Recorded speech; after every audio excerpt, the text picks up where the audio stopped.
Saan ba kasi talaga nanggaling ang matandang babaeng yun sa lugar? Bigla-bigla pa naman siyang dumating dito sa atin. Tapos ito na ang nangyayari. Walang kaduda-duda. Ikaw nga talaga ang karapat-dapat na humawak ng anting-anting. Sasakupin ng kadiliman ang lugar na to. Nakikita ko yon sa hula ko.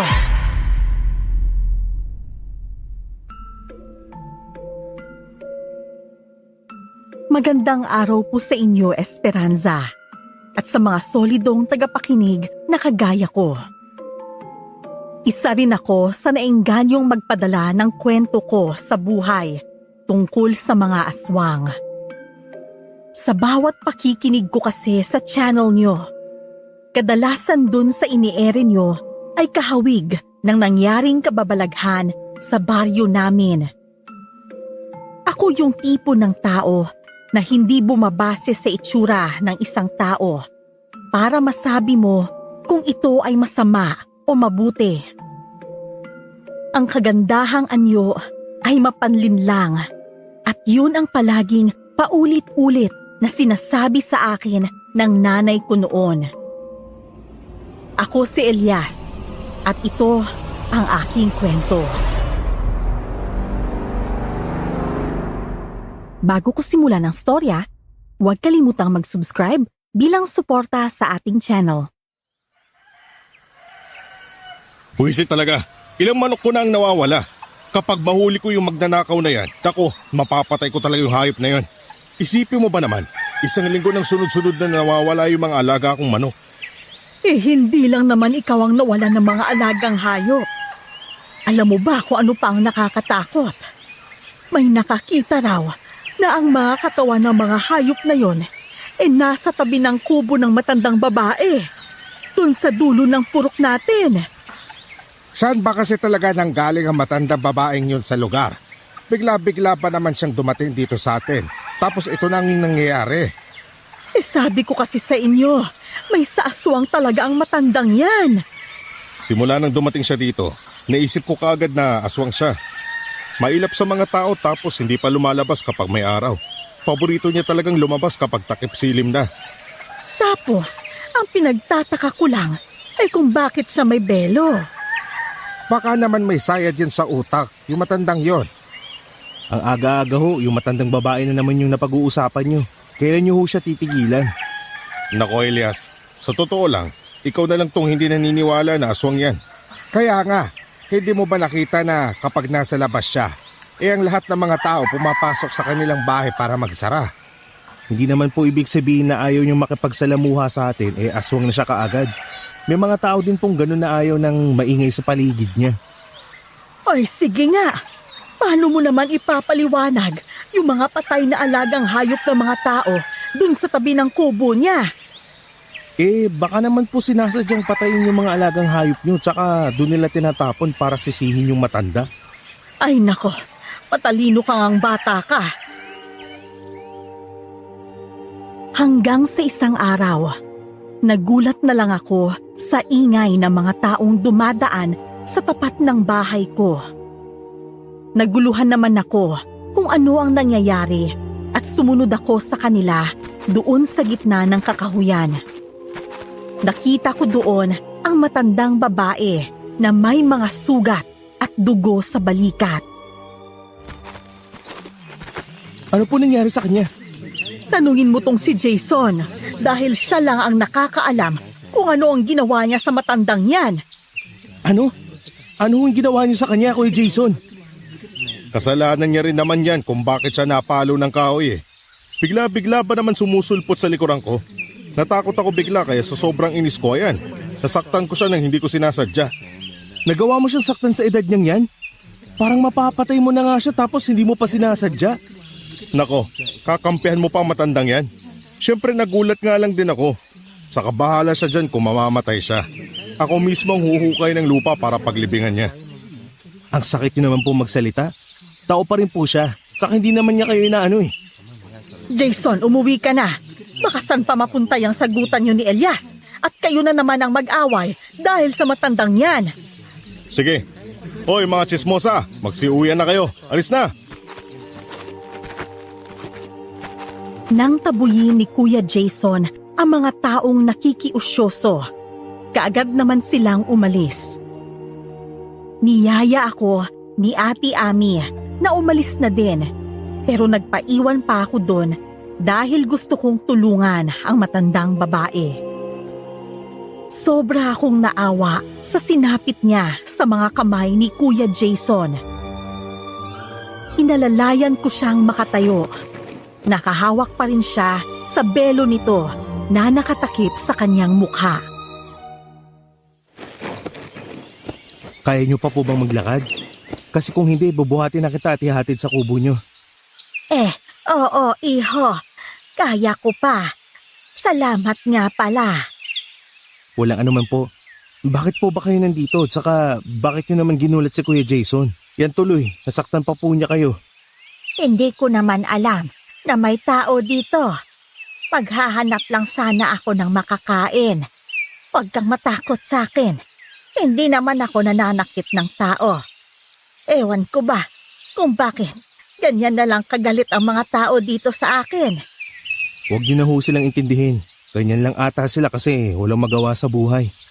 Alam mo ba na ang mga masasamang tao ay hindi din naman mananakit kapag hindi mo rin sila sinaktan o pinakialaman. Kaya maraming napapahamak sa mundong ito dahil mas inuuna nila ang mangialam at manakit kesa maging mabuting tao. Ako na humingi ng tawad sa ginawa ni Kuya Jason sa inyo. Bakit ikaw ang hihingin ng tawad? Wala ka namang ginawa sa akin. Kahit na ho. Sige na, ihahatid ko na ho kayo sa kubo niyo. Kaya ko na to. Natutuwa ako na may isang taong kakaiba ang tingin sa akin. Ako nga pala si Tonyang. Ikaw, anong pangalan mo? Ako naman po si Elias. Hindi naman pumayag si Aling Tonyang na ihahatid ko siya sa bahay nila. Hanggang ilang araw pa ang lumipas. Panay pa rin ang tsismis ng mga tao tungkol kay Aling Tonyang. Kung ano-ano na lang ang kanilang sinasabi. Pero hindi na ako nagbibitiw ng salita. Nang sa ganon, hindi ako magkaroon ng kaaway sa lugar namin. Ang dinig ko, Ami, nagkasakit daw yung matanda pagkatapos kong bugbugin. Naikwento sa akin yun nung nagtitinda dyan sa tindahan kasi bumili raw ng gamot eh. Ay alangan naman na hindi siya magkakasakit. Sa lakas ba naman ng pagpalo mo sa kanya? Hindi, ang pinagtataka ko lang, sabi sa akin ng tindera, wala na raw yung sugat niya sa braso. Ni wala nga raw tong bakas ng pasa eh. Aba, imposible naman yon. 2 araw pa lang nung mabugbog mo siya. Dapat nga, namamaga pa yun. Kaya nga, sinasabi ko sa'yo na may saaswang talaga yung matandang yun. Oo nga, Pero kung sa bagay, yung mga aswang kasi na yan, may langis daw na pinapahid para mabilis gumaling ang mga sugat nila. Maya-maya pa, nakita namin si Aling Tonyang na dumaan at may kausap itong dalaga.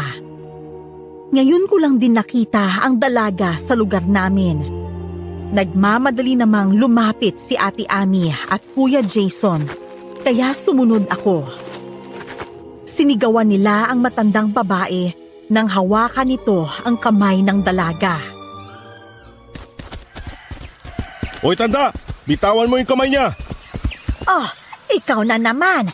May pinag-uusapan lang kami, kaya huwag kang istorbo. Bibitawan mo ba siya o babalian kita ng braso? O sige na, hayaan mo na ang dalagang makaalis. Bitawan mo na siya. Aling Tonyang, baka ho nagmamadali yung babaeng yan kaya bitawan niyo na ho siya. Ano? Hindi ako nagmamadali ha. May pinag-uusapan lang kami. Sasabay sana ako sa kanya papunta sa palengke dahil bagong lipat lang ako dito. May problema po ba? Oo, malaking problema. Ang mabuti pa, magpasama ka na lang kay Elias na pumunta sa palengke.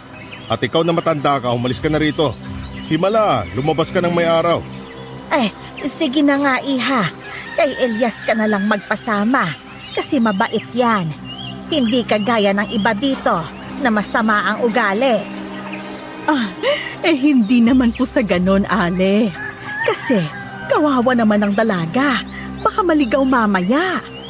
Ay, o sige na iha. Aalis na ako. Sige ho. Salamat po. Ngumiti naman ako sa matandang babae. Pero halos hindi ito makatingin sa akin. Masyado itong mailap. Nang wala na ang matanda, inakbayan ni Ate Ami ang babae at binigyan ng payo. Medyo naguluhan pa ang babae pero diniretso na siya kaagad ni Kuya Jason. Sa totoo lang kasi, dayo din ang matandang yan dito sa amin. Saka huwag kang magtiwala sa kanya kasi kilala siyang aswang dito. Ano? Isa siyang aswang? Wala pa naman nagpapatunay doon. Parang chismis lang kasi nga kakaiba siya. Ang mabuti pa, ihatid na kita sa palengke. Basta iha, huwag kang magpasama sa kanya dahil baka mapano ka. Oo. Samahan mo na siya, Elias. Saka ihatid mo siya sa bahay niya kung saan man siya nakatira. Oho. Nagkakilala kami ng dalagang si Jasmine at nagtataka siyang nagtanong sa akin kung totoo ang paratang nila kay Aling Tonyang. Ginawa ko naman ang lahat para hindi siya maniwala kina Ate Ami at Kuya Jason. Totoo naman talaga na walang nakakita na pumapasan ng tao si Aling Tonyang, kaya hindi siya pwedeng paghinalaan na aswang. Basta ako, kahit ano pang iparatang nila kay Aling Tonyang, hindi ako naniniwala. Pwera na lang kung ako talaga yung makakita. Napansin ko nga rin na may takip yung mukha niya. Pero kaya lang naman kami nagkausap kasi tinanong ko siya at siya naman ang nagboluntaryong sumama sa akin. Mukhang mabait naman yun. Tsaka yung mukha ng matandang yun, wala pang nakakita. Siguro, ayaw niya lang na makita o ano. Hindi ka ba nagtataka kung bakit hindi niya pinapakita ang mukha niya? Hindi naman.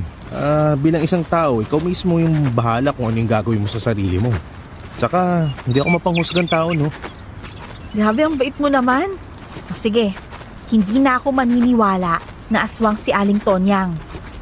Huwag kang maniwala kasi wala naman talagang nakakita doon at walang magpapatunay na aswang siya. Marami pa kaming napag-usapan ni Jasmine bago ko siya hinatid sa bahay niya. Hanggang sa makalipas ang 2 linggo, nagulat na lang kami nang makita ang isang bangkay ng batang lalaki sa lugar namin. Wala itong bakas na sinaktan at ang tanging sugat lang nito ay sa kanyang leeg. Nandun din ang nanay ng bata at naikwento niya na magkasama pa raw sila ng anak niya kagabi. Pero nagpaalam itong lumabas at hindi na nakabalik. Kahit isang patak ng dugo, wala ding bahid doon. Dumating naman si Aling Tonyang, kaya itinaboy siya ng matandang lalaki. Kita mo na, Tonyang. Ikaw ba talaga ay may dalang kamalasan dito sa amin? Oh, bakit ba sa akin mo sinisisi ang nangyari sa batang yan? Wala akong alam dyan kung bakit siya namatay. Baka aswang ang uminom sa dugo niya. Paano mo naman nasabi na aswang? Alangan naman na sino. Magagawa bang kagatin ng normal na tao ang batang yan tapos iinumin ng dugo? Magsiuwian na nga kayong lahat. Total, nandito na rin naman ang mga taga-bayan para mag-imbestiga sa nangyari. Mahirap na, baka may matipuan na naman ang aswang dito. Kaya nga tara na, magsialisa na tayo dito. Ikaw, Aling Tonyang, kung wala kang plano umalis dito, bantayan mo lang ang batang namatay na yan. Kuya Jason, tama na ho yan. Ikaw ba, Elias, hanggang ngayon, hindi pa rin ba nagbabago ang tingin mo sa babaeng yan? Hoy, darating ang araw na papalayasin ka ng mga taga-baryo dito sa amin, tanda. Hindi naman kasi tama na ganyan yung pakikitungo nyo sa kanya. Kung totoong aswang si Aling Tonyang, dapat maayos ang trato ng lahat sa kanya nang sa ganon, hindi siya magalit at mangbiktima sa lugar natin. sa lahat ng mga taong nandito. Ikaw lang talaga ang nag-iisip, Elias. Jason, tama na yan. Hindi naman nakaimik si Jason. Umalis na rin kaagad ang matandang babae, kaya naiwan kami doon na nagtitinginan. Nakita kong tinapik ni Mang Cardo ang balikat ni Kuya Jason. Napahilamos rin ako sa aking mukha. Sobrang nakakaawa kasi ang pamilya ng batang naiwan. Tama naman ang sinasabi ni Elias. Mali talaga tayo. Dapat, hindi natin sila sinasabihan ng harap-harapan na siya ay aswang. Kasi baka mas lalo siyang magalit at mambiktima siya ng sobra. Kaya ako, tinitikom ko na talaga ang bibig ko kasi ayaw kong makain ng aswang. Nakakainis lang kasi. Isipin mo ba naman, 6 na buwan na siya nakatira dito sa atin at sa loob ng 6 na buwan na yan, marami ang namatay. Kung hindi tao, mga alaga nating hayop. Sino naman ang matutuwa doon? Pero hindi pa rin tama na paghihinalaan natin ng basta-basta yung matanda. Kung nakakita ka mo na siya talaga ang may kagagawan, edi maniniwala ako. Palalayasin natin siya kapag mapatunayan na may kinalaman siya doon. Sa tingin mo ba, magpapahuli yung matandang yon? Natural, mag-iingat yun para hindi makita o mahuli. Nagsialisan na ang lahat doon nang dumating na ang mga tao na mula sa bayan para makuha ang bangkay ng bata. Tinitigan kong maigi ang leeg ng bata na may kagat. Alam kong isang matalim na ngipin ang kumagat doon, pero hindi ko malaman kung ngipin yun ng tao o hayop. Nang gumabi naman, narinig ko ang malakas na boses ni Ate Ami na sumisigaw. Nagmamadali naman akong pumunta sa bahay nila at nakita ko siyang nakaupo sa lupa. Duguan rin ang mukha nito. Ate Ami, ano nangyari sa inyo? Ayan! Tingnan mo! Tingnan mo ang malaking ibon na yan! Basta na lang siyang pumasok sa bahay ko. Dumaan siya sa bintana at pinagkakalmot niya ang mukha ko. Ano? Hindi. Hindi na pangkaraniwang ibon yan eh. Bakit ganyan kalaki? Pulang-pula pa yung mga mata niya tapos mahaba yung tuktok. Hindi ako umalis dito sa pagkakaupo sa lupa dahil natatakot ako na baka bigla niya akong habulin at pagkakalmutin ulit. Kanina pa ba siya dyan sa taas ng malaking puno? Oo, nung lumabas ako sa bahay kanina, sumunod din siya sa akin. Tsaka tumapo dyan sa puno. Tatakbo sana ako paalis dito, pero inatake niya ako. Parang ayaw niya akong umalis dito, kaya nakabantay lang siya sa akin. Itataboy natin yung hayop na ibon na yan. Paano mo naman gagawin yon? Baka atakihin ka niyan. Basta ako ang bahala. Titiradurin ko lang siya, sana lang matamaan ko. Kumuha ako ng bato para gawing bala sa tirador ko. Nasapul ko sa mukha ang ibon at lumipad ito papunta sa kinaroroonan ko. Sinundan ko ulit ang pagtirador sa kanya, kaya natamaan ang tuktok niya. Nagulat ako nang maging isa itong nilalang na sobrang payat na may pangit na itsura. Para siyang sigbin na ewan.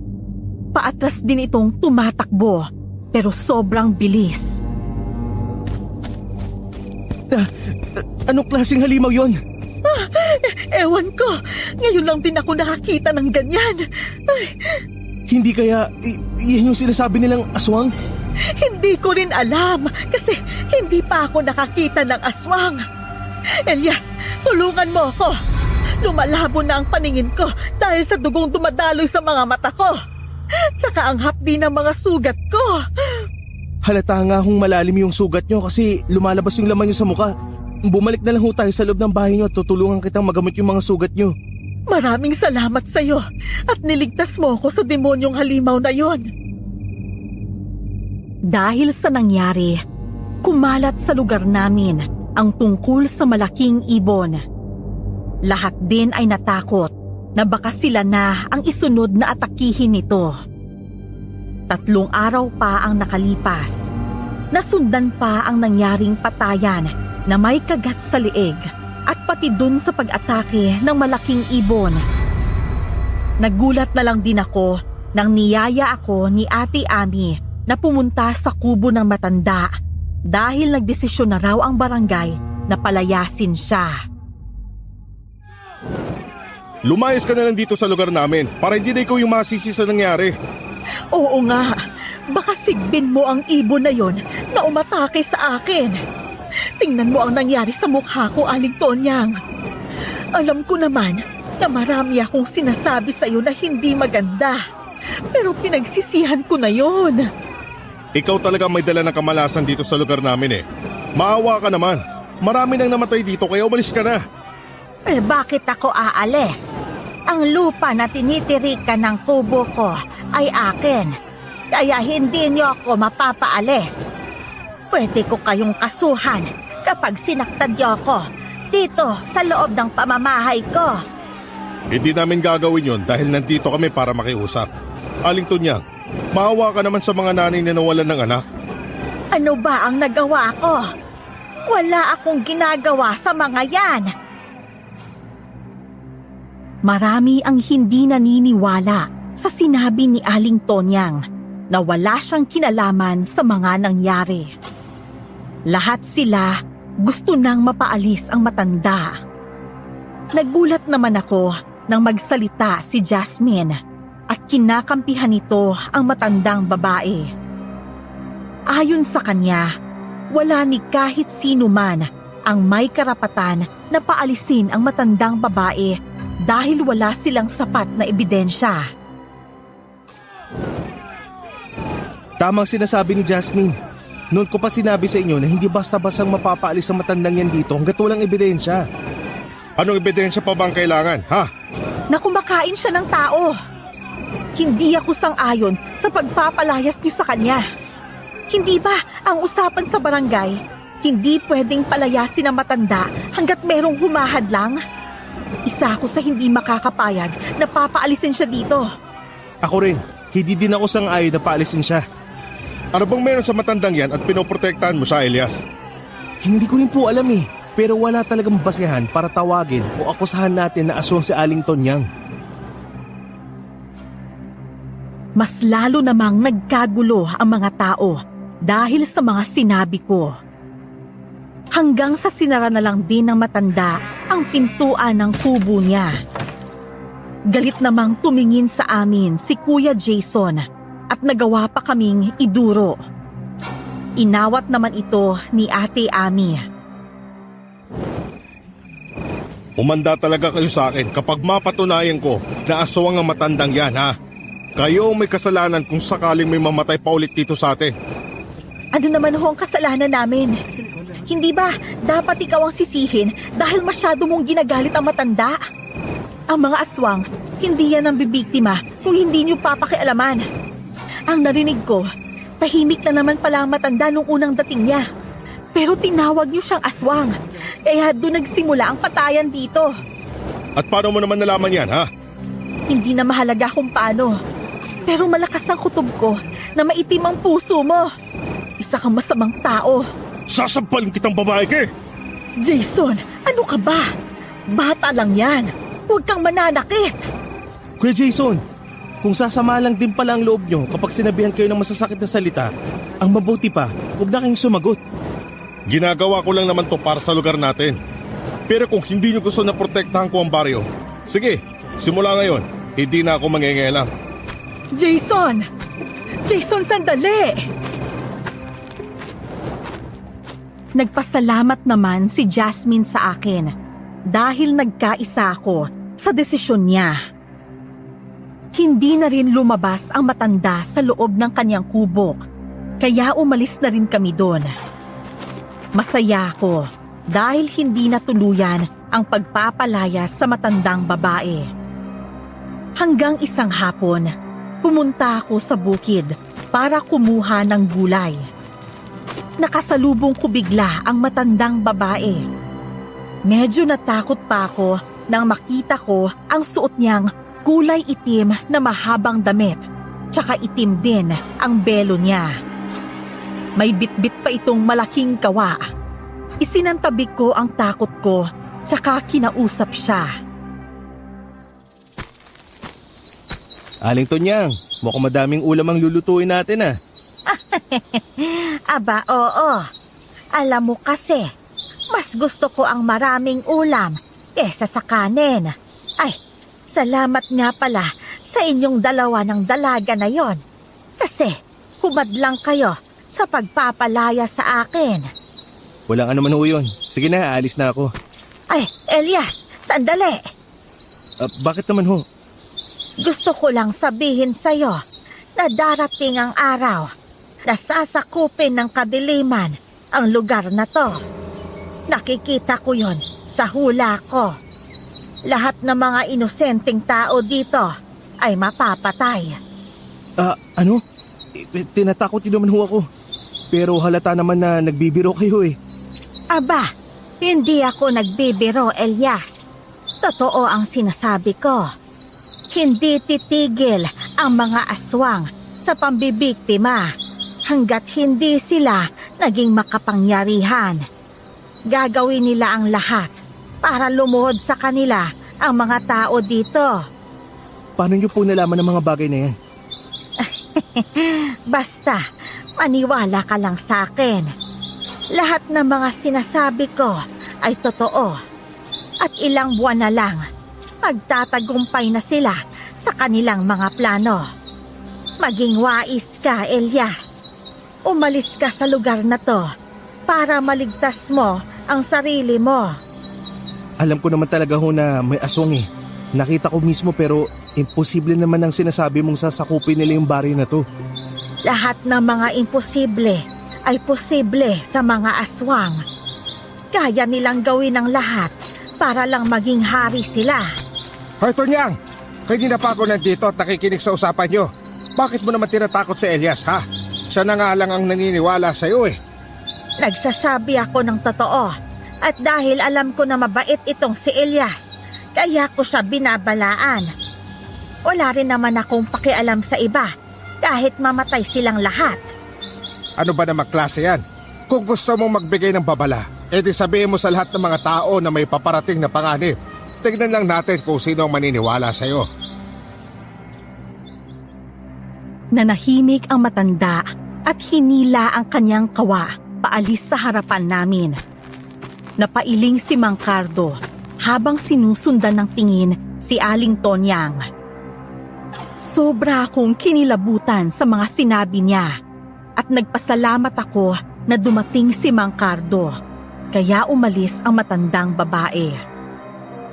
Hindi sa nanghuhusgan ako sa pagkatao niya. Totoong hindi ako naniniwala na isa siyang aswang.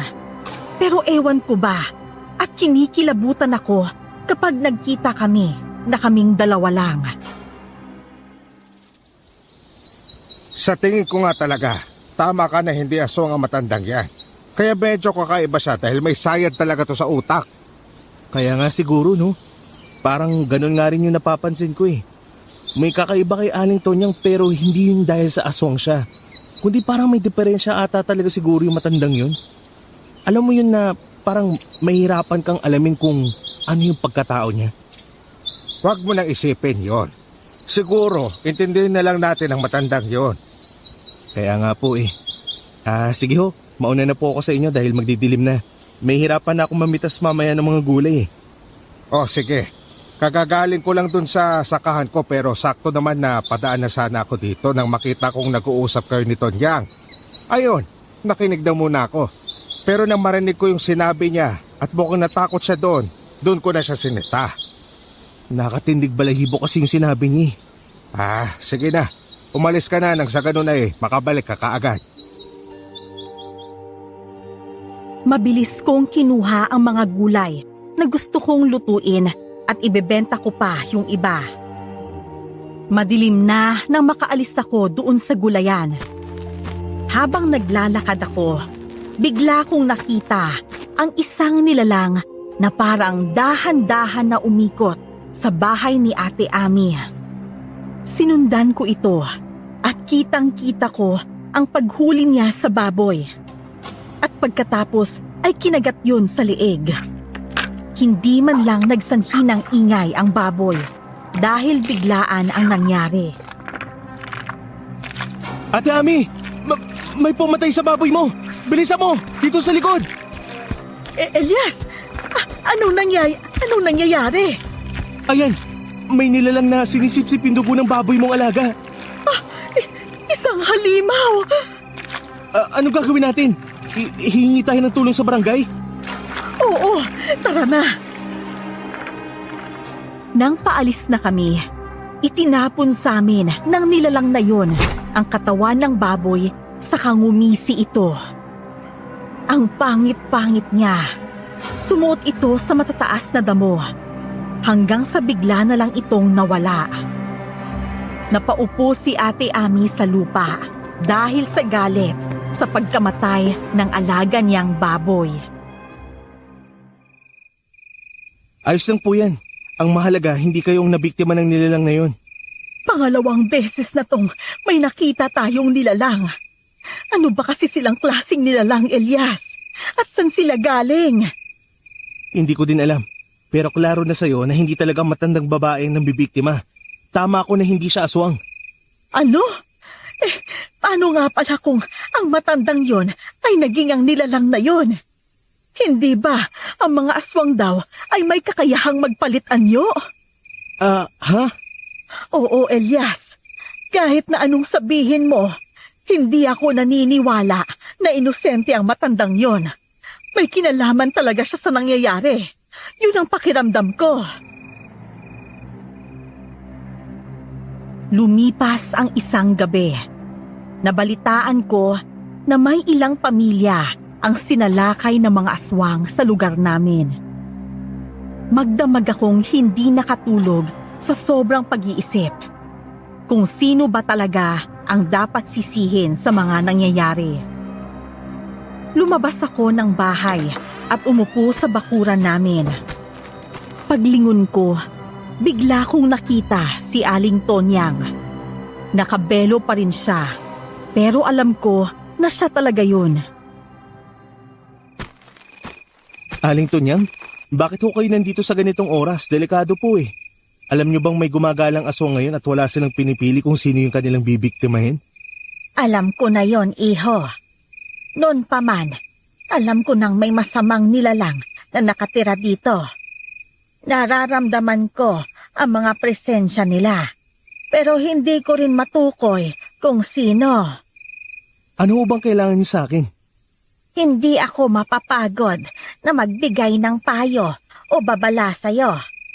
Huwag kang magtitiwala sa kahit sino sa lugar na to dahil maaaring ang aswang ay dito mismo nakatira sa lugar na to. Bakit ho ako lang yung pinapayuhan niyo? Dapat malaman din to ng iba para makapaghanda sila. Mga masasama rin sila, kagaya ng mga aswang. Hindi ko na kasalanan kung ayaw nilang maniwala. Elias, delikado sa lugar na to.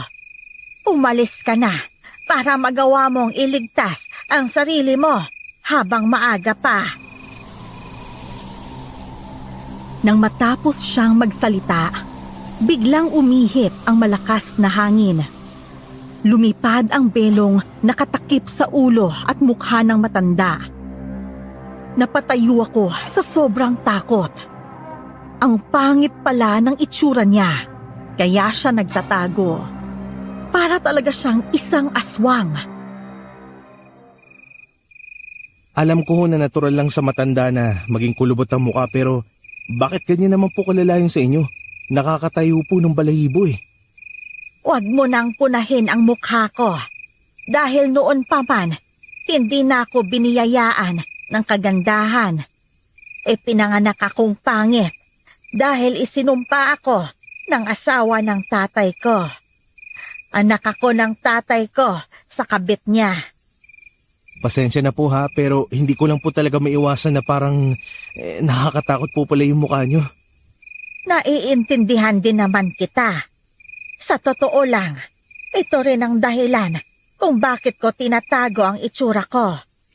Alam ko na nakakadiri, nakakasuka at nakakatakot ako.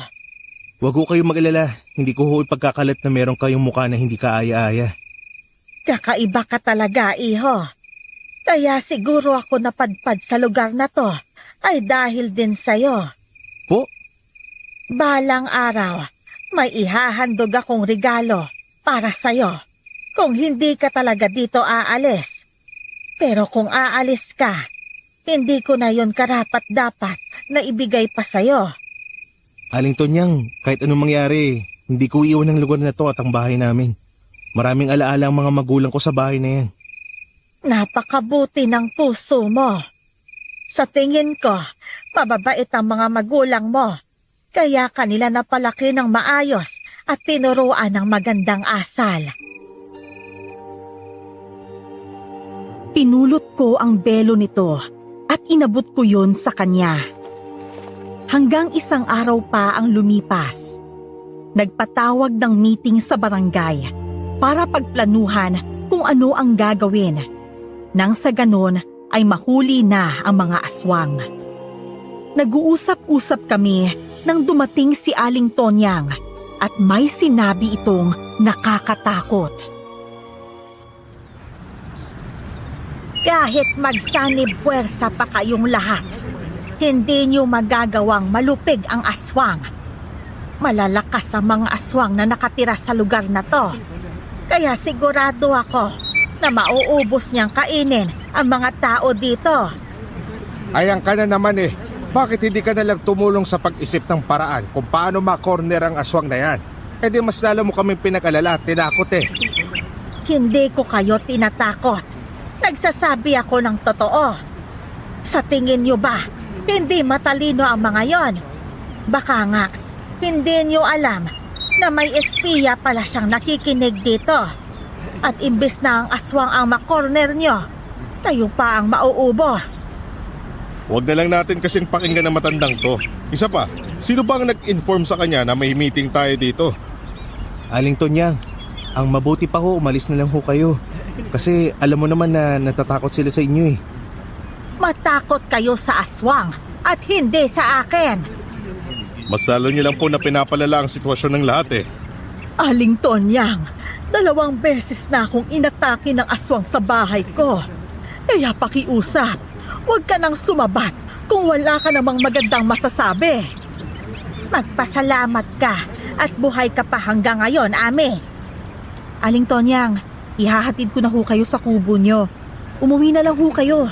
Tsaka masama din po sa kalusugan nyo ang matinding init ng panahon. Eh bakit ba ang sama-sama ng tingin niyo sa aking lahat? Si Elias lang naman ang inaalala ko na baka mapahamak siya. Mukhang natipuan mo pa ata si Elias ah. Pakiusap po, Aling Tonyang. Tara na po, ihahatid na po kita. Huwag na pong matigas ang ulo nyo. Ah, oo na. Uuwi na ako. Pero di mo ako kailangang ihatid. Kaya ko ang sarili ko. Paika-ikang naglakad ang matanda, paalis sa barangay. Natapos na rin ang pag-uusap namin. Pero ni isa, walang pumayag na magbantay tuwing gabi. Mas lalo silang natakot dahil sa sinabi ng matanda. Sa huli, wala din na buong plano. Sinayang lang nila yung oras natin. Inaway pa nila sa Aling Tonyang tapos ayaw din pala nilang pumayag sa gagawing plano. Kaya nga napilitan na rin ako kanina na paalisin ang matanda. Kung iisipin, nagmamagandang loob lang naman si Aling Tonyang. Siguro ang kailangan na lang nating gawin, maghanda ng asin at bawang para pangontra sa mga aswang. Kaya hindi ako inaatake ng mga aswang na yan kasi bawat takip silim, nagsasaboy na ako ng asin at bawang. Ay, siya nga pala, yak si Jason, sadyang masama ba talaga ang ugali niyan? Oo, alam mo yung siya yung tipo ng tao na palabiro pero nakakainis. Kita mo, tinukso pa sa akin si Aling Tonyang. Kaya nga baka nga totoong may pagtingin sa iyo ang matandang yun. Kaya ganyan na lang siya kung mag-alala sa iyo. Hala ka! Ikaw talaga, oo. Sa edad niyang yun, makakaramdam pa siya ng ganun. Siguro nababaitan lang siya sa akin kasi ako lang yung hindi umaaway sa kanya. Biro lang naman. Si Ate Ami kawawa din. Ilang beses nang sinalakay ng aswang. Tsaka kayo pa talagang dalawa ang nakakita sa mga aswang na yun. Ang pangit kayo ng itsura ng aswang. Talaga? Ako kasi hindi pa nakakita ng ganun eh. Nang naghahanda na ako ng hapunan ko, nagulat naman ako nang may kumatok sa pintuan. Dali-dali kong binuksan yun at bumulaga sa akin si Aling Tonyang na walang belo. Napaatras pa ako sa sobrang gulat nang makita ang mukha niya. Pero sa huli, pinilit ko na lang din na ngumiti sa kanya at hindi ko pinahalata na medyo kinikilabutan ako. Magandang gabi ho, Aling Tonyang. Napasyal po kayo. Asensya ka na sa istorbo at mukhang nagulat pa kita. Ano kasi? Ngayon ko na ibibigay ang regalo ko sa'yo. Yun ba? Ano po ba yun? Ito, iho. Isang kwintas. Kwintas na may pulang pendant? Para naman po saan yan? Ang ganda naman po nito. Para yan sa proteksyon mo. Malaki ang maitutulong niyan para malayo ka sa kapahamakan. Isa pa, ikaw na lang ang aasahan ng lahat para maligtas mo sila. Gamitin mo yung kwintas para mailigtas mo ang mga taga-baryo. Paano ko naman ho ito gagamitin?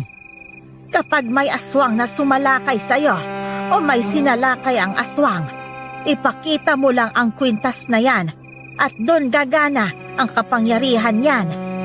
Sigurado ho ba kayo? Oo, siguradong sigurado ako.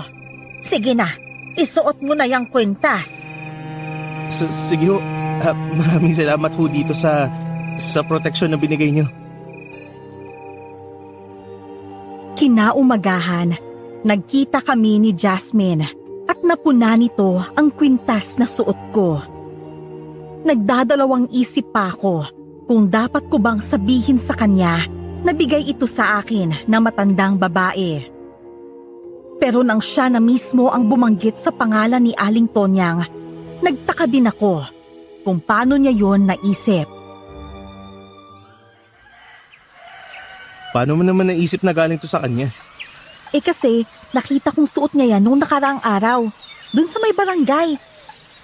Kaya pala. Hindi ko nga alam kung totoong para daw to sa proteksyon sa aswang eh. Tinuruan ka ba niya kung paano mo gagamitin yan? Ang sabi niya sa akin, kapag raw may aswang na sumalakay sa akin, ipakita ko lang. Saka doon na raw gagana yung kapangyarihan ng kwintas na to. Tama yun. Mas mabuti na rin na may ganyan ka para may panangga ka sa mga masasamang nilalang na nakapaligid sa'yo. Sa tingin mo ba tunay to? Bakit kaya sa akin ito binigay? Siguro tunay yan. Tsaka siguro ikaw yung binigyan yan kasi nakikita niyang ikaw ang karapat-dapat na magmay-ari niyan. Mabait ka kasi, tsaka may mabuting puso. Ang tawag kasi dyan, anting-anting. Anting-anting? Nakakarinig na ako ng ganyan pero di ba yung mga ganyang gamit mga sinaunang panahon pa? Sinaunang panahon na nag-e-exist pa rin hanggang ngayon. Nakasalubong naman namin si Mang Cardo at may dala itong sprayer para sa palay. Kung hindi ako nagkakamali, galing siya sa kanyang palayan. Napangiti ito habang nakatingin sa amin ni Jasmine. Alam ko naman ang ibig sabihin ng ngiti niya. Yun bang tinutukso niya kami sa isa't isa. Patagal ng patagal. Nagiging malapit na kayo sa isa't isa, no? Nagkataon lang po na nagkita kami ni Elias. Ikaw talaga. Masyado ka naman defensive. Ika nga nila. Wala namang ibig sabihin yung sinabi ko pero kung nagkakatuluyan kayong dalawa bagay na bagay kayo. Naku, sa ganda ba naman ni Jasmine imposible ho na papatol siya sa akin. Mambubukid lang naman po ako. Gwapo ka rin naman kaya bagay lang kayong dalawa. Ay sige na, baka nakakaabala na ako sa inyo. Kailangan ko nang umalis. Sige ho. Nagkatinginan kami ni Jasmine sa kasabay na tumawa nang makaalis si Mang Cardo. Pareho rin kaming nahihiya sa isa't isa. Binalik ko na lang ang usapan sa anting-anting na binigay sa akin ni Aling Tonyang. Kinuha ko yun sa leeg ko, saka pinahawak sa kanya. Ramdam ko ang lakas ng enerhiya ng anting-anting na to. Grabe, kakaiba din, no? Paano mo naman yung nararamdaman? Basta, itago mo yan ng maayos na hindi mananakaw o makukuha ng iba. Kasi sigurado ako na maraming magkaka-interest dyan. Lalo na kapag malaman nilang panlaban yan sa aswang. Ay, teka nga pala, bakit ganyan na lang kayo ka-close ni Mang Cardo? Mabait kasi yung matandang yan, saka masipag. Madalas kami magkasama dun sa bukid. Mga 1 taon na rin siguro nang lumipat siya dito. Nauna lang siya ng kaunti kay Aling Tonyang. Lumipat lang siya pero may sakahan siya dito? Kasi ang lupa na yan ay binili niya sa matandang kaibigan niya. Nung namatay yung kaibigan niya, siya na yung nag-asikaso. Tsaka yung matanda na yun din yung nagdala rin sa kanya rito. Ah, ganun ba? Hindi ko naisip na tanggalin sa leeg ko ang anting-anting na binigay sa akin ni Aling Tonyang. Isang araw naman, nakita kong nagtitipon sa tindahan sina Ate Ami. Pumunta din ako doon para makinig kung ano ang latest chismis na nagaganap sa barangay. 2 araw din ang lumipas na hindi nagpaparamdam ang mga nilalang na yon at wala ding nabibiktima. Halika rito, Elias. May tanong kami sa'yo. Ano naman ho yun? Ikaw talagang lalaki ka. Palihim ka palang pumuporma doon kay Jasmine, ha? Si Mang Cardo ang nagkwento sa amin na nahuli daw niya kayong nag-uusap. Ito talagang si Mang Cardo, sinabi pa talaga dito. Kasi, bagay na bagay naman talaga kayo. Ang gandang bata ni Jasmine, tapos ikaw, gwapo ka naman. Tigawan mo na kasi. Huwag ka na magpaligoy-ligoy pa. Oo nga naman. Saka yung mga titigan nyo sa isa't isa, iba din kasi. Halata masyado na pareho kayong nagkakagustuhan. Ha? Nako, hindi po yun totoo. Magkaibigan lang po talaga kami ni Jasmine. Talaga lang ha.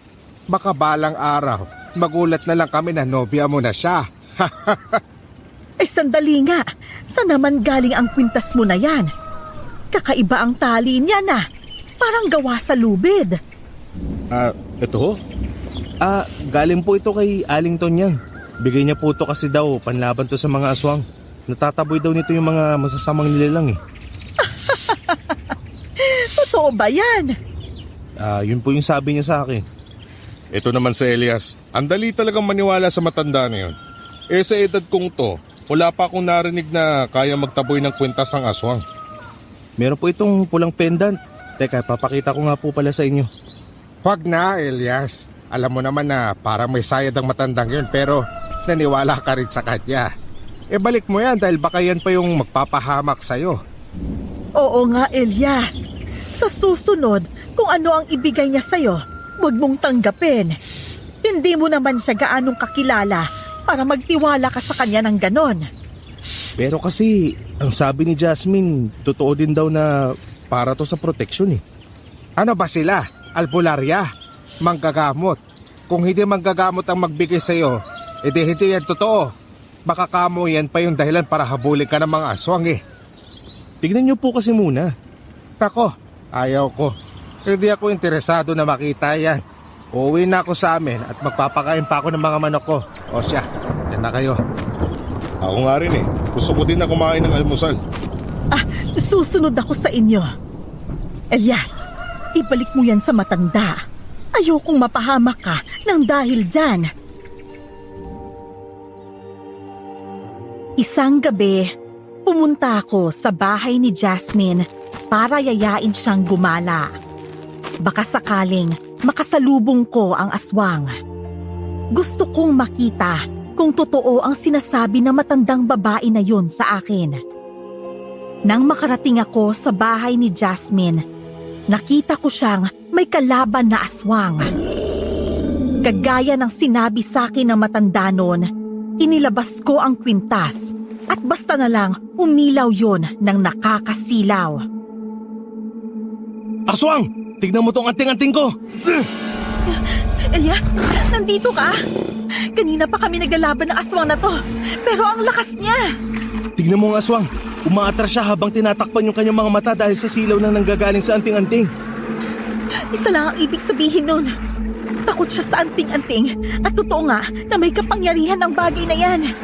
Hindi nga nagsisinungaling si Aling Tonya. Tunay nga ang proteksyong ito. Nawala na ang aswang. Sigurado ako na matatakot na siyang mambiktima, lalo nang alam niyang may katapat na siya. Jasmine, bakit nga pala ganun ka kagaling makipaglaban? Nagtatumbling ka pa sa ere tapos parang lumulutang ka habang nilalabanan siya. Ano? Bakit naman ako lulutang sa ere? Dati kasi akong nagkakarate, kaya may alam talaga ako sa laban. Pasensya ka na, hindi ko nasabi ka agad sa'yo. Ikaw naman kasi, hindi ka nagtatanong. Nakita ni na Ate Ami to kanina at hindi sila naniniwala na may kapangyarihan to. Pinagtatawanan pa nga nila ako kasi nagpapaniwala daw ako kay Aling Tonyang. Siguro hindi sila maniniwala. Pero ang mahalaga, alam mong tunay yan.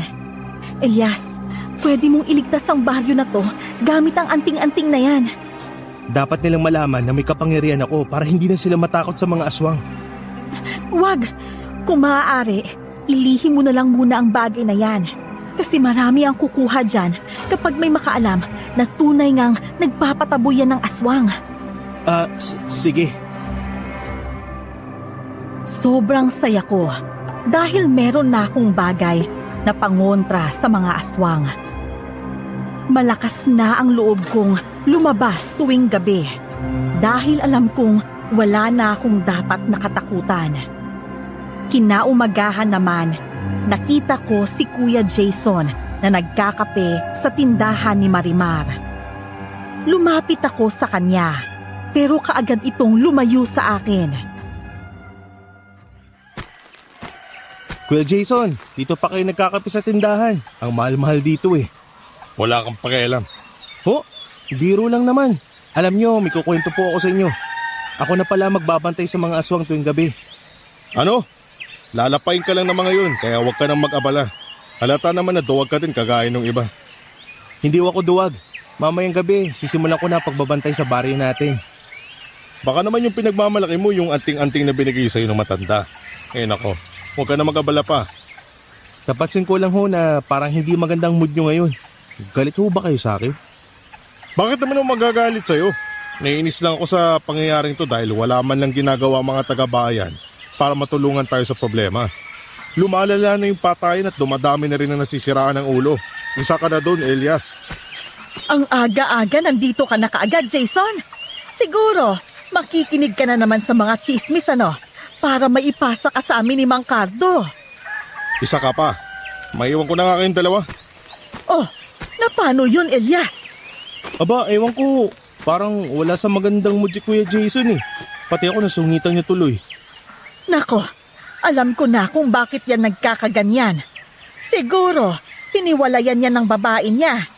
Paano ba naman? Yung babae kasi, may asawa at anak na. Baka mas pinili ng babae ang pamilya niya kesa dyan. Kayo talaga Ate Ami, ang dami niyo po talagang alam. Ay nako, sa chismosa kong to, hindi ko pa ba malalaman ang tukol sa bagay na yan? Wala talagang maitatago sa akin. Baka may makarinig sa inyo at parating nila kay Kuya Jason. Abay wala akong pakialam. Tsaka ilang araw ko na rin naman napapansin na nagkakaganyan si Jason.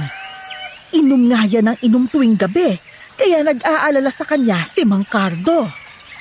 Himala, wala si Mang Cardo dito ngayon ah. Baka nasa sakahan niya. Ay, siya nga pala. Bakit suot mo pa rin hanggang ngayon ang kwintas na yan? Wala ka bang plano na isoli yan dun sa matanda? Huwag na ho muna, baka sumama pa yung loob sa akin nun. Isipin niya na hindi ko nagustuhan tong kwintas sa binigay niya sa akin. Ay, o sige. Ikaw ang bahala. Nang sumapit naman ang hapon, kakauwi ko lang galing sa bukid. Mga 3:00 yun ng hapon bago ako nakarating sa bahay. Nabigla ako sa pagdating ni Ate Ami sa bahay at gusto niyang mahiram sa akin ang kwintas na binigay ni Aling Tonyang. Nahihiya din naman akong huwag ibigay yun sa kanya. Kailan niyo naman ito babalik sa akin, Ate Ami? Mamayang mga alas 5 ng hapon. Gusto ko kasing ipakita to sa anak ko. Huwag kang mag-alala. Ipapakita ko lang naman yan sa kanya. Anak? Di ba wala naman ang anak niyo dito? Umuwi siya kahapon. Ay, sige na Elias. Hiramin ko lang muna sandali ha. Oo, pero kapag matapos na ninyong gamitin, pakibalik na lang ho sa akin kaagad. Baka kasi mapansin ni Aling Tonyang na hindi ko suot yan at magalit pa siya sa akin. O sige, ibabalik ko yan kaagad. Hinintay ko si Ate Ami sa bahay hanggang sa sumapit ang alas 5 pero hindi ito dumating. Nang dumilim na, bumisita si Jasmine sa bahay. Napansin nito na hindi ko suot ang anting-anting. Kaya nagtaka siya at nagtanong sa akin. Sinabi ko naman sa kanya na pinahiram ko yon kay Ate Ami, kaya sobra siyang nabigla. Ang sabi niya kasi ibabalik din naman niya kaagad kasi ipapakita lang naman yun sa anak niya. Pero hanggang ngayon hindi pa siya pumupunta dito. Nakakahiya naman na kunin ko yun sa kanya dahil baka anong isipin niya. Bakit mo naman kasi pinahiram? Hindi ba ang sabi sa'yo, ingatan mo yun at huwag mong hayaan na makuha ng iba? Ikaw talaga, hindi ka kasi nakikinig Nahihiya ako dun kay Ate Ami. Tsaka matagal nang pinagsamahan namin nun. Baka anong isipin niya kapag tumanggi ako. Wala ka nang pakialam kung anong iisipin nun. Ang dapat mo kasing ginawa, inangatwiran ka para maprotektahan mo ang kwintas na yun. Para hindi na tayo magtalo, ang mabuti pa, puntahan na lang natin si Ate Ami sa bahay niya ngayon. Nandun din naman yung anak niya raw . Paano kung dinala pala yun ng anak niya? Lagot ka talaga kay Aling Tonyang. Binigyan ka na nga ng proteksyon, nagawa mo pang ipamigay sa iba. Pinuntahan namin si Ate Ami sa kanilang bahay ng gabing yon. Nahalata kong galit na galit si Jasmine sa akin dahil halos hindi niya ako magawang tingnan o kausapin man lang.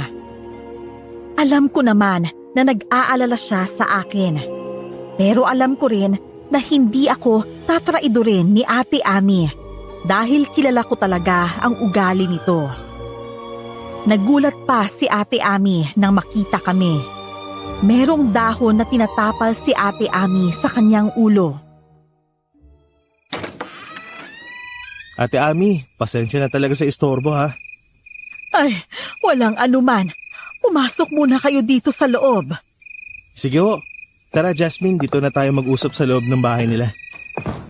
Hindi na po kami magpapaligoy-ligoy pa. Kaya po kami naparito ay nang sa ganon, mabawi namin sa iyo ang kwintas. Kwintas? Oo, yung kwintas na hiniram nyo sa akin kanina sa bahay. Mga alas 3 ho ng hapon . Yun yung sabi nyo sa akin, pagka alas 5, ihatid nyo po yun sa akin. Pero hindi naman ho kayo dumating, kaya ako na po yung pumunta dito. Kailangan ko na ho kasi yun . Anong kwintas ang tinutukoy nyo? Yung kwintas po na binigay ni Aling Tonyang sa akin, imposible ho na makakalimutan yung hiniram nyo sa akin yun. Ibalik nyo na po sa amin yun kasi kailangan yun ni Elias. Ay, teka nga sandali. Naguguluhan naman ako sa inyong dalawa. Bakit sa akin yung hinahanap? Hindi ko naaalala na pumunta ako sa bahay mo, Elias. Tsaka, hiniram ko yun. Nako, ano naman ang gagawin ko doon? Pero kayo talaga yung pumunta sa bahay. Ang sabi nyo pa sa akin, gusto mong ipakita yun sa anak mo. Aba, Elias, huwag mo akong sinisisi sa pagkawala ng kwintas na yon. Wala akong pakialam doon at hindi ko yun hiniram sa'yo. Buong araw akong nandito sa bahay kasi sumasakit ang ulo ko. Ano ho? Ate Ami, parang ahawan nyo na. Ibalik nyo na ho sa akin yun. Ano nga ang ibabalik ko? Wala nga sa akin. Tsaka hindi umuwi ang anak ko. Nasa ibang bansa yon at nagtatrabaho. Baka naman nagkamali ka lang. Hindi ako pwedeng magkamali. Ikaw talaga yun . Sige nga, kung ako nga talaga ang nanghiram, ano naman ang gagawin ko doon? Ewan ko sa inyo. Nagtaka nga ako nung bakit bigla kang nagka-interest doon pero pinahiram na lang kita kasi nahihiya din ako sa'yo. Wala nga talaga sa akin ang kwintas na yon. Ay, Diyos ko naman, Elias. Patawarin mo ko, pero wala talaga sa akin yon. Elias, mukhang nagsasabi nga ng totoo si Ate Ami. Ang mabuti pa, umuwi na lang tayo. Pero, Jasmine, gusto kong mabawi yung kwintas. Paano mo naman yun babawiin? Wala nga sa kanya. Umuwi na lang tayo. Dali! Hinila ako ni Jasmine para umalis doon sa bahay ni Ate Ami. Nagtaka naman ako dahil biglang nagbago ang desisyon niya. Kani-kanina lang, siya ang may kagustuhang makuha ang kwintas. Pero ngayon, nagmamadali na siyang bumalik sa bahay. Nang makarating kami sa bahay, doon naman niya ipinaliwanag sa akin kung ano ang kanyang napuna kay Ate Ami. Ano na naman ba yung nagpabago sa desisyon mo? Hindi ba gusto mo rin na mabawi ko yung kwintas na yun? Napansin ko kasi kanina na totoong hindi niya alam ang nangyayari. Malakas ang kutob ko na ginamit ng aswang si Ami para makuha ang kwintas sa'yo. Ano? Paano naman nila yung gagawin? Pwede silang magsagawa ng ritual para makontrol ang pananalita at kilos ng tao. Pwede rin na maipainom silang gayuma sa isang tao para mapasunod ito sa kagustuhan nila. At yun ang nangyari kay Ate Ami. Ano? Pero sino naman kaya yung aswang na gumawa nun? Hindi ko rin alam. Pero sa nakikita ko, ang nilalang na paatras kung maglakad ay tinatawag na aswang na Alan. At ang aswang naman na humihigop ng dugo ng tao ay aswang na maranhig. Paano mo naman nalaman ang pagkakaiba nila? Marami akong alam tungkol sa mga aswang, Elias. Pero ang isipin natin ay kung paano natin mahahanap ang kwintas na yun. Hindi nila pwedeng itapon ang kwintas o sirain dahil sagrado yun. Ang maggagawa lang nila doon ay ilibing sa lupa para hindi ito mahanap. May hirapan tayong hanapin yun. Hindi natin mahanap yun ng tayo lang. Kakailanganin natin ang tulong ni Aling Tonyang. Kinaumagahan naman, sumama si Jasmine sa akin na pumunta sa bukid. Nakasalubong ulit namin si Mang Cardo na may bitbit na pala. Ngumiti lang siya sa amin saka nagsimulang maglakad paalis. Pero bigla naman itong tinawag ni Jasmine. Mabilis na napalingon sa amin ang matandang lalaki. Bakit ha? Nagmamadali kasi ako Bakit humay pala kayong dala? Saan kayo nanggaling?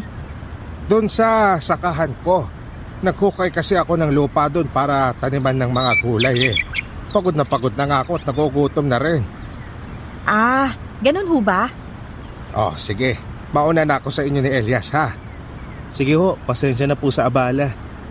Ayos lang iho. O siya, alis na ako. Iba talagang matandang yun, no? Sobrang masipag.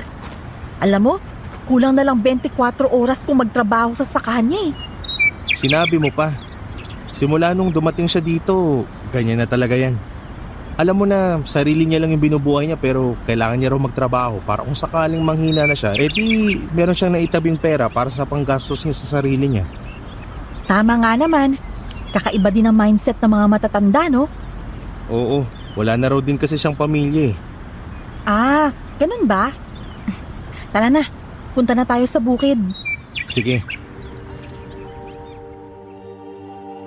Nang sumapit naman ang gabi, biglang dumating si Aling Tonyang sa bahay. Medyo kinabahan pa ako dahil naiisip ko na baka hanapin niya sa akin ang kwintas. Nagulat pa ako nang bigla niyang dinukot ang kwintas mula sa kanyang bulsa at pinakita niya yon sa akin. Paano niyo po yan nahanap? Abay, syempre. Ako ang nagmamay-ari nito. Kaya alam ko kung saan ito mahahanap. Sa susunod, huwag mong ipagkatiwala sa iba ang tungkol sa kwintas na yan. Naiintindihan mo ba? Pati po ba kay Jasmine? Hindi ko rin ba sasabihin sa kanya na nahanap ko ng kwintas? Kahit na kanino. Mabuti nang ikaw na lang ang may alam na nasa sayo ang kwintas. Isang pagkakamali na pinahiram mo yan. Ang bagay na yan ay hindi pinapahiram, Elias. Oo, nagsisisi nga ho ako na pinahiram ko yun kay Ate Ami. Pero pwede niyo po bang sabihin sa akin kung paano niyo po yun nakita? Nakita ko lang yan sa isang bakanteng lote na nakalibing. Sa tingin ko, ginawa niya yon para hindi ito mahanap. Ang hindi niya alam ay may kakambal ang kwintas na to, kaya mahahanap ko pa rin kahit saan nila ito itapon o ilibing. Ang sabi ni Jasmine, baka raw ginamit ng aswang si Ate Ami para makuha tong kwintas. Mukhang tama nga naman. Kaya nga, sinasabi ko sa'yo na huwag kang magtiwala kahit na kanino. Dahil baka sa susunod, si Jasmine naman ang gagamitin nila para muling makuha yan sa'yo. Oo, maraming salamat po at pinagkatiwala niyo po ulit sa akin yung kwintas na to. Wala akong magagawa dahil ikaw ang may karapatan na humawak sa kwintas na yan. Ikaw ang bagong tagapangalaga niyan at ang kakambal niyang kwintas ay ibibigay ko lang sa'yo kapag nagawa mong talunin ang mga aswang dito. Ano naman po yung mangyayari kapag nagsama yung magkakambal na kwintas? Magiging makapangyarihan ka, pero mawawala ang bisa ng kapangyarihan ng kwintas kapag ginamit mo ito sa kasamaan. Hindi ka maaaring maging mapagmataas at maging isang mayabang. Oo, tatandaan ko po lahat ng mga sinabi niyo sa akin. Itinago ko nga ng maayos ang anting-anting para walang makakita doon. Hanggang isang araw, nakasalubong ko si Jason. Bigla nitong natanong ang tungkol sa kwintas ko. Nakakagulat dahil noon pa man, hindi na siya interesadong makita yon. Kagaya ng pinag-usapan namin ni Aling Tonyang, nagsinungaling ako na nawawala yon at hindi mahanap. Sayang naman kung nawala lang yon. Di ba nga ikaw ang nagsabi ng isang proteksyon yun sa aswang? Nakalimutan ko kasi kung saan ko nilagay eh. Hayaan mo na yun. Kung sa bagay, baka tama naman kayo na isang kabaliwan na naniwala ako dun sa matandang yun. Mabuti naman at nagising ka na rin sa katotohanan sa wakas. Oo, ayaw ko rin naman na isipin yung nasisiraan na rin ako ng ulo kagaya sa nangyari dun kay Aling Tonyang.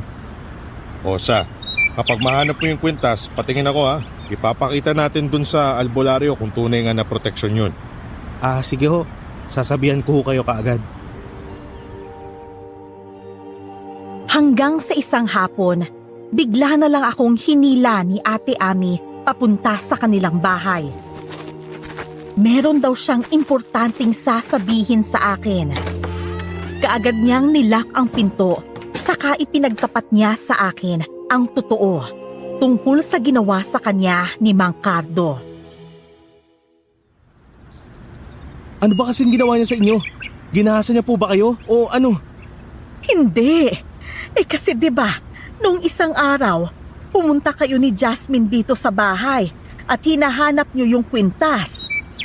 Naaalala ko na ang nangyari sa akin nung araw na yon. May kasalanan talaga si Mang Cardo. Bakit nga ho? Anong ginawa niya? Kasi, nung umagang yun, pumunta siya dito. Tapos, may pinainom siya sa akin. Ang sabi niya, gamot daw yun para mawala ang sakit ng ulo ko. Meron pa nga siyang ginawa na kakaiba na parang may binibigkas na hindi ko naiintindihan. Nahilo ako bigla at pagkatapos nun, hindi ko na alam ang nangyari. Sa tingin niyo po ba may ginawa talaga siya para mawala ka sa tamang katinuan? Sa tingin ko, meron. Malakas din ang kutob ko na baka aswang ang matandang lalaki na yun. Mabuti na lang ho at naalala niyo pa. Oo, kasi iniisip ko talaga kung paano ko kinuha ang kwintas na yon. Tsaka wala naman akong pakialam kung para saan yon. Basta, mas maigi siguro na tanungin na lang natin si Mang Cardo. Wag! Ako na po yung gagawa ng paraan para malaman natin ang pagkatao niya. Pero, imposible na isa siyang aswang. Ewan ko, pero ito lang ang masasabi ko, Elias. Nung dumating ang matandang yan dito, may napapansin talaga akong kakaiba sa kanya. Pero hindi ko pinupuna kasi akala ko normal lang yon. Ano naman po yung napapansin niyo sa kanya? Yung itim niyang singsing. Tapos, palaging may dalang langis kahit saan magpunta. Nakapag-isip-isip din ako dahil sa sinabi ni Ate Ami. Nang gumabi, nagulat ako nang biglang dumating si Mang Cardo. Ang kwintas ko ay nasa loob lamang ng bulsa ko para madali kong mahugot kung sakaling may mangyayari. Ang ikinagulat ko pa, biglang naging aswang si Mang Cardo sa harapan ko at galit na galit ito sa akin. Kayong wala na sa iyo ang kwintas. Wala ka ng laban sa akin. Pwisit kang lalaki ka. Kayo yung nilalang na nakita kong sumisipsip ng dugo ng baboy na Ate Ami. Oh, ako ang aswang na maranhig. Kaunti na lang sana at magtatagumpay na ako maangkin ang lugar na to. Pero dumating ka at ang litek na matandang yun. Ikaw pa ang gagamitin niya para matalo kami mga aswang. Walang nga kayo. Tama nga hinala ni Ami na may kinalaman kayo sa nangyari sa kanya. Ginamit niyo siya para makuha sa akin yung kwintas. Naging matalino lang ako, Elias.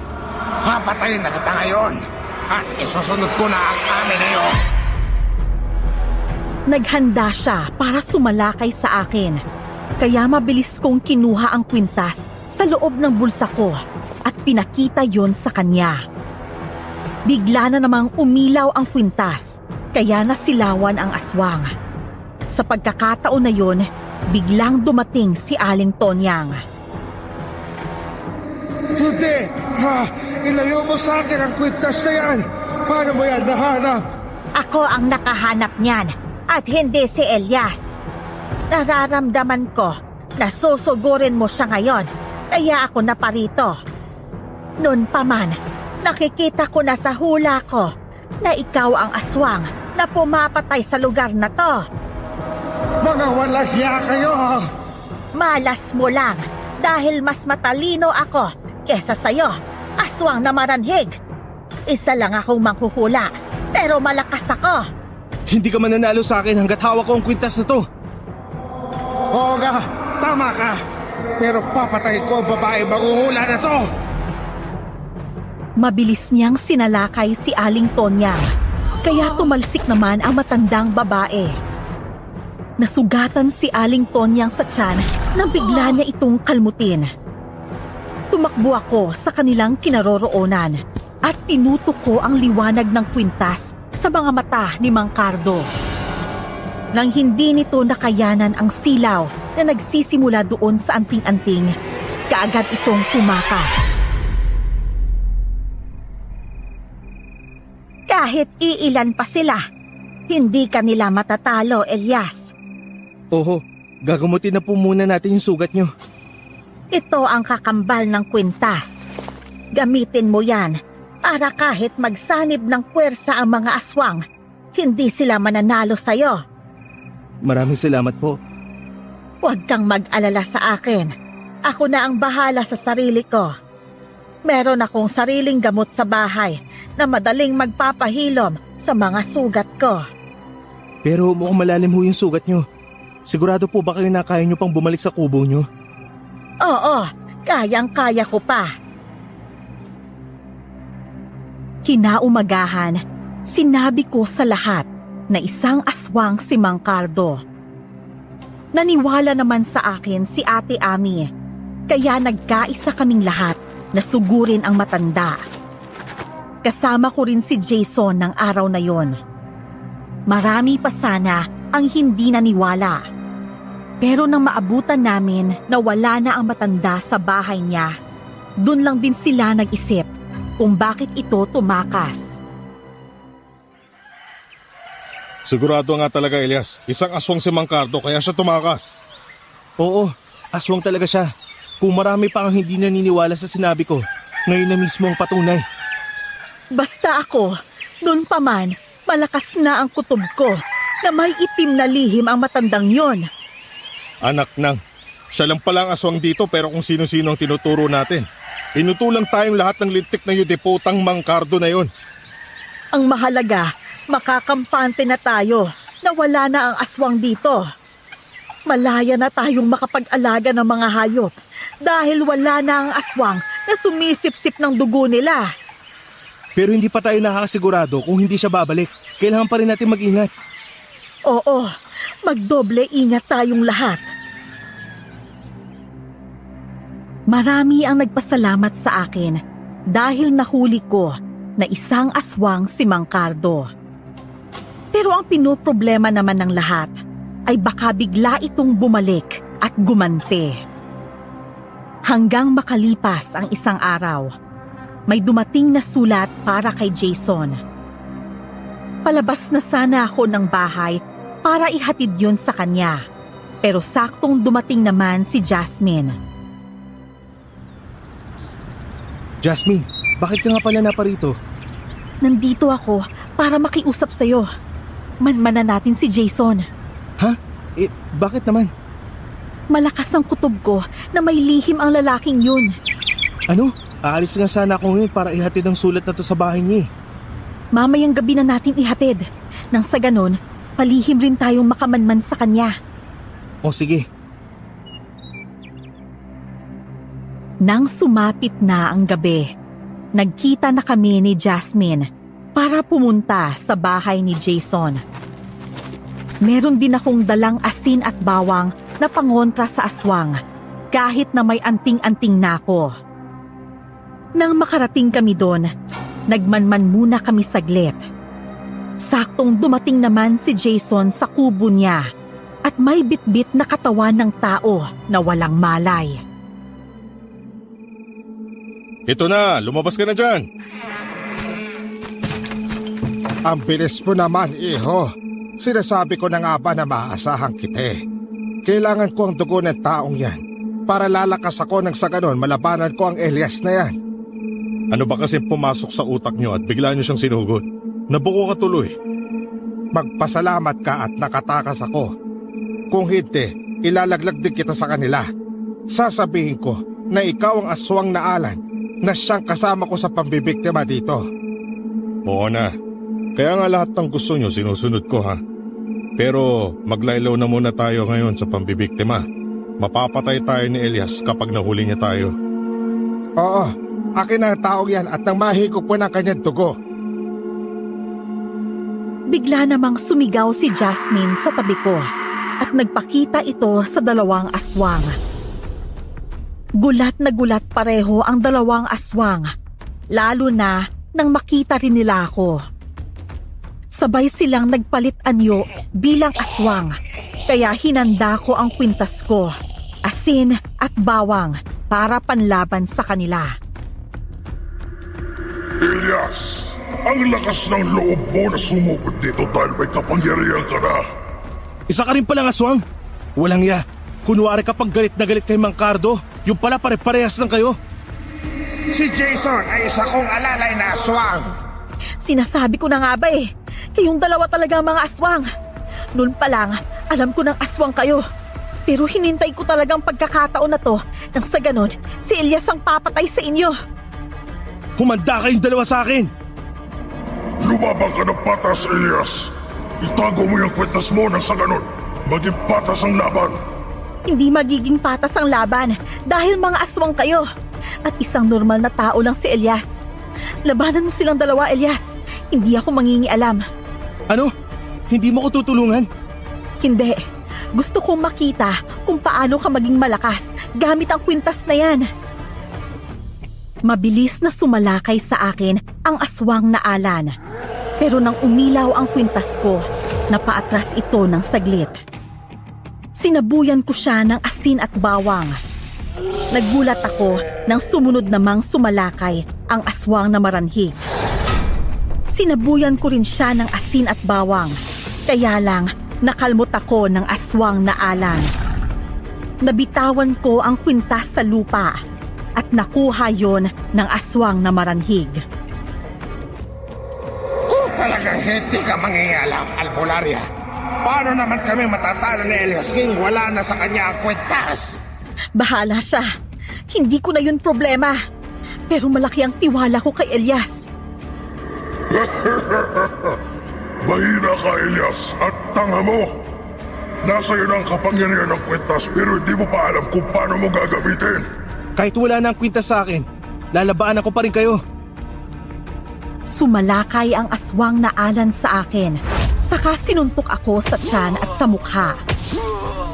Patuloy pa rin ang pagsaboy ko ng asin at bawang sa kanya. Sa bawat pagtama ng asin at bawang sa kanyang katawan, umuusok yun pero parang wala siyang maramdamang hapdi. Ang bilis din niyang kumilos kahit paatras kung maglakad at tumakbo. Bigla niya akong sinipa sa tiyan kaya napaatras ako ng ilang metro sa kanya. Napasuka ako ng dugo. Ano? Kaya mo ba, Elias? Ako na ang tatakos sa lalaking yan. Wag! Pahirapan muna natin siya bago patayin. Mas maganda nga yun. Walang tutulong sa'yo, Elias. Tignan mo si Jasmine. Walang ginawa kundi tignan ka lang. Lahat ng mga nakapaligid sa'yo ay hindi totoo kundi mga peke. Mga walang hiya talaga kayo. Hindi ako papayag na mapatay niyo ako ng ganun-ganun lang. At ano ang gagawin mo? Ito ang nababagay sa'yo. Kapag bumulang ka na ng palay, pwede ko nang sipsipin ang tugo mo. Ilang beses akong paulit-ulit na sinampal ni Mang Cardo. Sobrang lakas niya, kaya halos sumabog at dumugo ang mukha ko. Sobrang nagagalit ako dahil hindi man lang ako tinulungan ni Jasmine. Pinilit ko pa ring lumaban sa kanila na mga oras na yon. Ginantihan ko ng isang malakas na suntok si Mang Cardo. Pero halos hindi din ito nakaramdam ng sakit. Napasigaw ako sa sobrang galit. Kaya nakita kong umilaw ang kwintas at lumilipad yon papunta sa kinaroroonan ko. Hindi! Paano nangyari na? Siya nga talaga ang tagapangalaga ng kwintas. Dapat natin siyang patayin bago pa niya mahawakan ng kwintas. Oh, patayin natin sila. Mauna kayong mamatay! Tumalon si Jasmine at buong lakas na sinipa ang mga aswang. Sinaloko ang kwintas at nang mahawakan yon ng palad ko, nararamdaman ko ang malakas na enerhiyang nanggaling doon at pumapasok sa katawan ko. Biglang nawala ang sakit na naramdaman ko at bigla akong lumalakas. Sinalakay ko ang dalawang aswang at isa-isa silang pinutulan ng ulo. Ganun ko sila kadaling natalo dahil sa lakas na nakuha ko sa kwintas.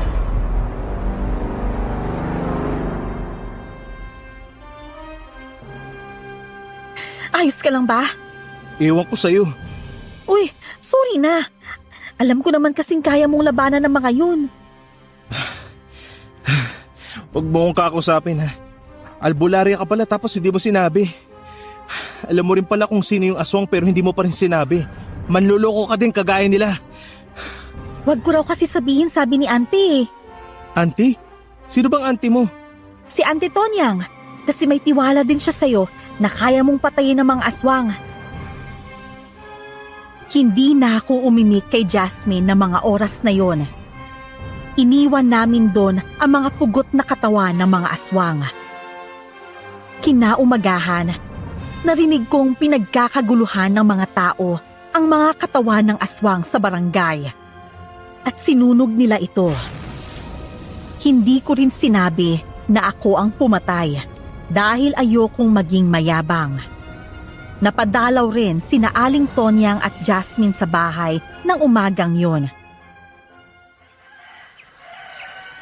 Ang dami niyong nilihim sa akin tapos gusto niyo nakakausapin ko kayo? Kaya lang naman namin yon ginawa ay para makita namin ang dedikasyon mo na mahanap at mapatay ang mga aswang. Walang kaduda-duda. Ikaw nga talaga ang karapat-dapat na humawak ng anting-anting. Hindi naman ako niinis sa inyo, Aling Tonyang eh. Niinis ako dyan, sa kasama niyo. Sa akin? Oh, mag-usap na muna kayo ha. Iiwan ko na muna kayo. Hinayaan mo lang ako na mabugbog ako ng aswang? Tignan mo nga yung itsura ko. Puro maga. Sorry na nga. Hindi ko naman hahayaan na papatayin ka nila eh. Sige, papatawarin kita. Pero papakasalan mo ako Ano? Ayaw mo? Gusto. Nagpakasal kami ni Jasmine matapos ang nangyari, Miss Esperanza. Masaya rin ako sa kapangyarihan na ipinagkaloob ng anting-anting sa akin dahil nagagawa kong iligtas ang mga tao. May anak na rin kami ngayon ni Jasmine na 10 taon at siya ang palagi kong kasama para pumuksa ng mga aswang. Hanggang dito na lang po ang aking kwento. Maraming salamat po at more power sa inyong channel.